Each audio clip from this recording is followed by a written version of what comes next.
Mayang buntag mga kapamilya, Father Arnold po mula sa Jesuit Mission District sa Bukidnon. Samahan niyo po muna ako tayo magkapit, pandasal. Mahabagin daw po tayong mga Pilipino. Mabilis po tayong maawa. Ang tanong nga lamang po, ang ating po bang awa ay tanging nasa isip at salita lamang? O ang ating awa ba ay makikita rin sa kilos at gawa? Kaya ba nating itawid ang ating awa at maging kawang gawa sa kapwa? Sa Ebanghelyo po ngayong araw na ito mula kay San Marcos, makikita natin kung paano ang habag ni Jesus ay hindi nagmistulang awa sa isip lang at sa salita.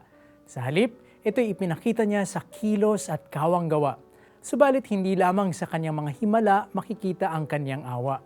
Sa kanyang mismong pakikisama sa mga taong nilayuan na ng iba dahil sa kanilang sakit, dahil sa kanilang kasalanan, na ipamalas din ni Jesus ang kanyang habag at kawang gawa. Mga kapamilya, mainam po sigurong maitanong natin sa ating sarili, ang aking awa ba ay nananatili lamang sa salita o ginagawa ko ba itong kawang gawa? Hindi po kailangan ng isang himala para maipakita ang pag-ibig sa diwa at gawa.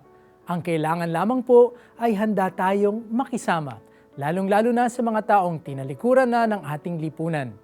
Sa ating pakikiisa sa kanila, higit nating matututunan kung paanong tunay na magmahal sa kapwa. Hanggang sa susunod po muli, ako po si Father Arnold na nagpapaalalang sa paggising, huwag kalimutang manalangin.